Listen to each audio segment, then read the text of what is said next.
War degdeg ah oo hadda uu helayo wargeyska xog waran ayaa sheegaya in xukuumadda Soomaaliya ay xilka ka qaadatay taliyaal sare oo ka tirsan ciidamada dowladda Soomaaliya. Wasiirka Wasaaradda Amniga Xukuumadda Soomaaliya Mudane Maxamed Abuukar Islaan Ducaale ayaa ku dhawaaqay in xilka laga qaaday taliyaha nabad sugidda iyo kan booliska degmada Xamarweyne ee magaalada Muqdisho.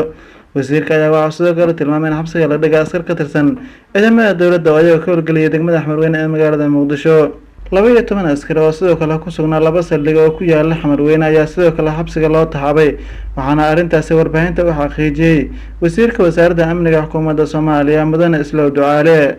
27 bishii hore ee soo dhaafnay ayaa weerar ka dhacay degmada Xamarweyne waxaa lagu dilay wiil ay dhashay gudoomiyaha ururka haweenka qaranka iyo sidoo kale xogiyihii ururka haweenka qaranka Soomaaliya.